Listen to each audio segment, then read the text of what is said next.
Corona curfew guidelines को strictly impose करवाने के लिए प्रशासन जो है वो हरकत में आ रहा है। कोरोना कर्फ्यू लगा हुआ है, ऐसे में लोगों को कुछ रिस्ट्रिक्शंस में रहना पड़ता है। कुछ हिदायत दी जाती है उन्हें कि इतने टाइमिंग में आपने अपनी शॉप्स खोलनी है, लेकिन कुछ लोग जो है अपनी हरकतों से बाज नहीं आते हैं। कुछ लोग अभी भी लॉकडाउन के दौरान, कोरोना कर्फ्यू के दौरान जो है अपनी बैकडोर से शॉप्स खोलकर सामान जो है वो बेच रहे हैं। ऐसे में पहले भी मैंने आपको बताया था कि 35 लोगों पे एफआईआर लॉन्च हुई थी और कम से कम भी 36 शॉप्स को जो है वो सील कर दिया गया था। ऐसे में अब पिछले 24 घंटे में बता दूं तो प्रशासन जो है अब हरकत में आ चुकी है और अब और जो है 22% को अरेस्ट कर दिया गया है, जो कि कोरोना कर्फ्यू गाइडलाइंस का जो है उल्लंघन करते नजर आए। बैकडोर से सामान बेच रहे थे, जबकि उन्हें कहा गया है कि जो बेकरी की शॉप्स है, ग्रोसरी की शॉप्स है, वो सिर्फ सुबह 6 से 10 बजे ही खोली जाएंगी, उसके बाद आप नहीं खोल सकते। लेकिन नियम उल्लंघन करने के लिए इन लोगों के ऊपर जो है वो एफआईआर हो सकती है और कई लोगों पर हुई भी है। अभी तक जो है पिछले 24 घंटे में मैं आपको बता दूं तो 22 लोगों को अरेस्ट किया गया है, जिसमें 7 शॉप्स जो हैं उन्हें सील्ड कर दिया गया है, जिन्होंने वायलेट किए कोरोना कर्फ्यू गाइडलाइंस को।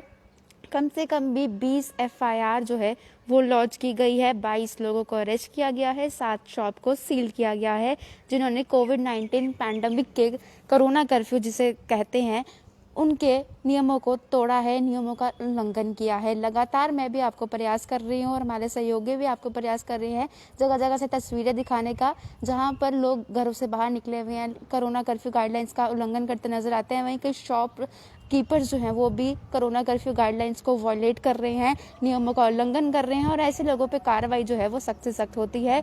प्रशासन जो है हरकत में आ चुका है। ये कोरोना कर्फ्यू हम बार बार बताते हैं सिर्फ दिखाने के लिए नहीं लगा है, या सिर्फ कोरोना कर्फ्यू ये कहने को नहीं है। कोरोना एक महामारी है जिससे हम 1.5 साल से ज़्यादा हो गया है कि इस महामारी से हम लोग जूझ रहे हैं और कितने लोगों ने इस चीज़ से अपनी जान भी गंवा दी है और कितने लोग जो हैं इसके शिकार भी हो चुके हैं।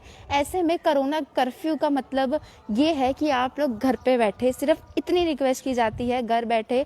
और आप लोगों के बारे में भी सोचा गया है, इसलिए आपको कुछ रिलैक्सेशंस भी दी गई हैं। बेकरी शॉप्स हो, ग्रोसरी शॉप्स हो, सुबह 6 से 10 खोलने के लिए आपको अनुमति दी गई है, तो इतने ड्यूरेशन में ही शॉप्स खोले। कल मैंने आपको बताया था कि जम्मू में बेस्ट प्राइस को भी सील कर दिया गया है।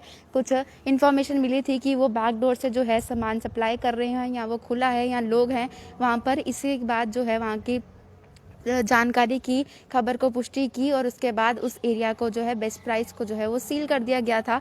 और इससे पहले भी 36 एफआईआर लॉन्च हुई थी। 30 से ज़्यादा दुकानें जो है उन लोगों उनकी शॉप्स जो है वो भी सील की गई थी। और अब जो मैंने आपको बताया कि कम से कम 22 लोगों को अरेस्ट कर दिया गया है और 7 शॉप को सील कर दिया गया है। तो जो लोग हमें देख रहे हैं, अगर आप लोग भी आगे पीछे देखते हैं, कुछ लोगों ने आधे शटर में शॉप्स खोली हैं, कई लोग बैकडोर से सप्लाई कर रहे हैं, तो आप लोग भी उन्हें समझाएं कि ये कर्फ्यू जो है, कर्फ्यू तो पहले भी लगता है। आप लोगों को पता है कर्फ्यू का मतलब है कि बाहर सब बंद रहेगा, आप लोगों ने घर पे रहना है। और कोरोना महामारी है, आप लोग बहुत अच्छे से वाकिफ है, तो ये कोरोना के लिए कर्फ्यू लगाया गया है। आप लोग घर पे रहें, ना कि नियमों का उल्लंघन करें और ना ही चोरी से दुकानें खोलें, क्योंकि आपके ऊपर भी सख्त कार्रवाई हो सकती है, जैसे बाकी लोगों पर हुई और उनकी दुकानें जो है वो सील भी की गई थी। फिलहाल अभी की ये अपडेट थी और ऐसी अपडेट के लिए जुड़ रहे बाहू एक्सप्रेस के साथ।